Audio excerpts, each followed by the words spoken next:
kalian pengusaha mikro dan ingin bergabung dengan program makan bergizi gratis.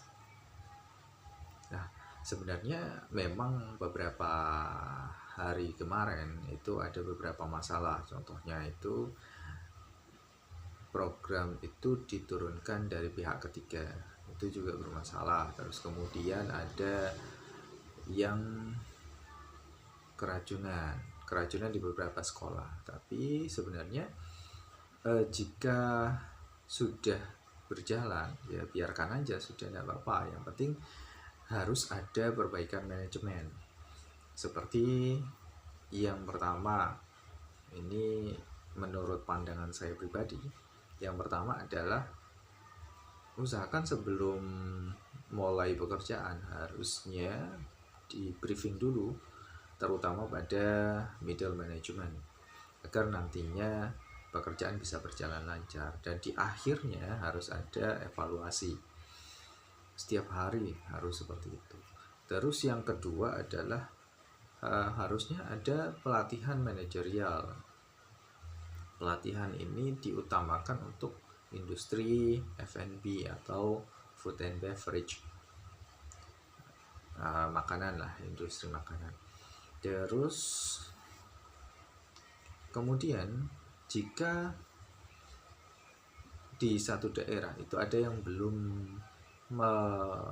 melaksanakan program atau masih mencari-cari celah program ini, bagaimana cara masuknya atau cara ikutnya, sebaiknya memang kita mengacu pada apa yang sudah kita pelajari waktu sekolah. Sebenarnya waktu sekolah kita sudah diajari tentang ketika ada permasalahan yang besar, kita bisa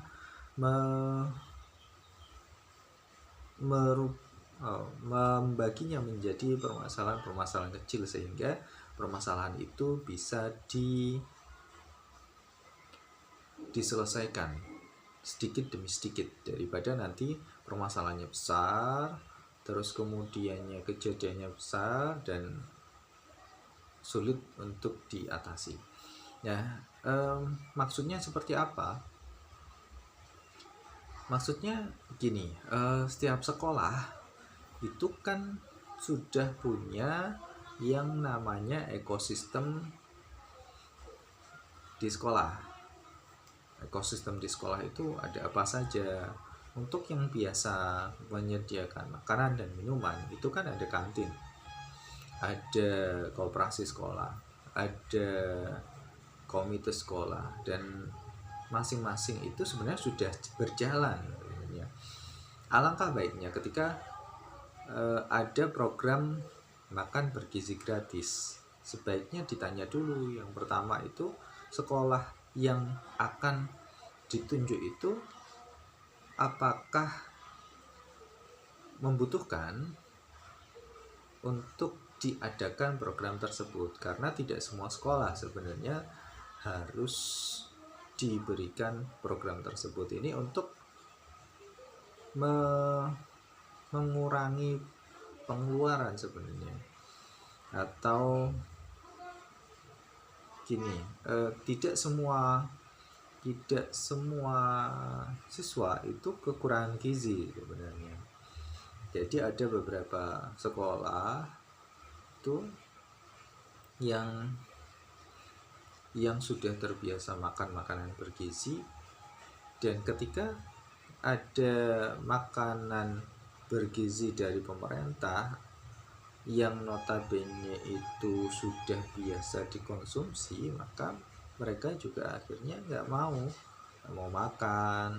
Terus kemudian akhirnya juga disisakan dan lain-lain. Ini mubazir juga akhirnya. Itu yang pertama. Yang kedua, ketika sekolah itu sudah meminta program tersebut diadakan di sekolah, maka ekosistem yang sudah ada ini dijalankan. Saya ingat dulu waktu masih kecil, tahun berapa dulu, sekitar tahun 97, 98 atau 96 kalau nggak salah, itu dulu itu waktu zaman saya masih sekolah di SD itu ada program juga yang sama, yaitu program makan bergizi yang dikelola oleh sekolah. Ya, itu juga bisa mengurangi permasalahan. Jadi permasalahan yang biasanya itu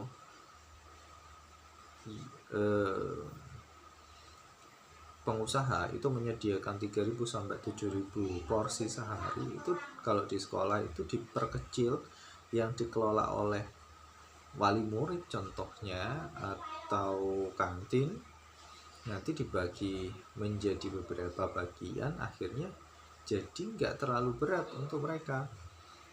Selain itu juga ini nantinya akan mendorong pengusaha mikro, terutama di wilayah ekosistem sekolah ini nanti juga akan naik. Itu yang terjadi pada saya pada waktu saya masih sekolah SD dulu. Nah, itu sekilas dari saya. Mungkin teman-teman ada pandangan lain, silakan komen di bawahnya.